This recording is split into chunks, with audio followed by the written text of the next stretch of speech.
সুপ্রভাত বন্ধুরা, কেমন আছো তোমরা? আশা করছি সবাই খুব ভালো আছো, সুস্থ আছো। আমিও ভালো আছি। তো সকাল সকাল বেলের শরবত করছি।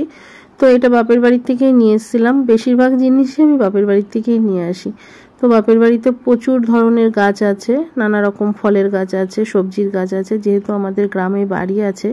আর আজকে সকাল সকাল রান্না বসিয়ে দিয়েছি। তো প্রচণ্ড গরম, আর আজকে না এই গরমে রান্না করব হলো ডাঁটার আলু দিয়ে শোল মাছের সুস্বাদু পাতলা ঝোল। তো দারুণ লাগে খেতে। ডাঁটা নিয়ে এসছে তোমাদের দাদাভাই, আর জ্যান্ত শোল মাছ যেটা আমাদের বিলে হয়েছিল, তো সেখান থেকে বাবা নিয়ে এসছে। আর বাড়িতে, আমার বাপের বাড়িতে মাছ জ্যানো থাকে, বিলের মাছ। তো সেই মাছ কেটে সমস্ত কিছু পরিষ্কার করে দিয়ে মা পাঠিয়েছে। আমি জাস্ট একটু ভালো করে ধুয়ে নেব, নিয়ে রান্না করব। আর এখানে দেখো ভাতে সেদ্ধ দিয়েছি আলু আর পটল। আর এখানে ভাতটা করে ঘরের টুকিটাকি কাজ করে নিয়েছি। আর আজকে না আমি একটু ভীষণ ব্যস্ত, তো সেই কারণে খুব অল্পের মধ্যে কাজ সেরে নিয়েছি। তো দেখো এখানে আমার ভাতটা হয়ে গেছে, আর আমি এখানে ভাতটা উপর দেবো, দিয়ে রান্না বসিয়ে দেবো।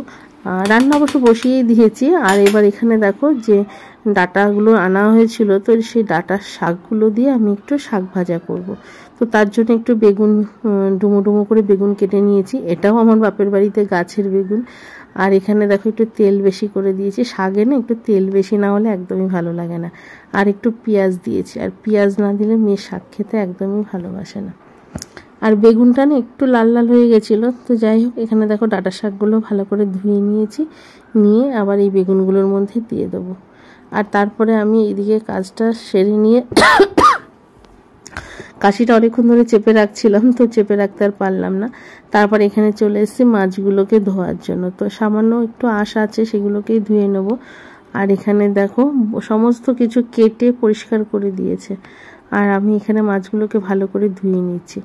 আর এই মাছগুলো দিয়ে না একদম হালকা পাতলা ঝোল করলে না দারুণ খেতে লাগে। টাটকা মাছের ঝোল খেতেই আলাদা।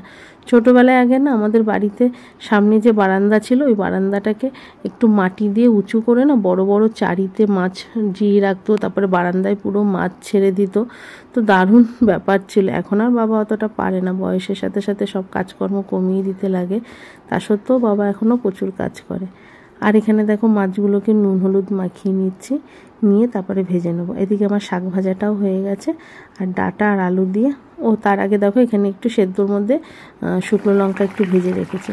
তো আমি একটু ঝাল ঝাল খাবো সেদ্ধটা। আর এখানে তেলের উপরে কালো জিরে ফোড়ন দিয়েছি, আর ছোট্ট একটা পেঁয়াজ দিয়েছিলাম। আর ডাঁটা আর আলুটা ভালো করে ভেজে তার মধ্যে দুটো বেগুনও দিয়েছিলাম, কচি বেগুন দিয়ে হালকা পাতলা করে মাছের ঝোলটা নামিয়ে নিলাম। তো দারুণ হয়েছিল খেতে।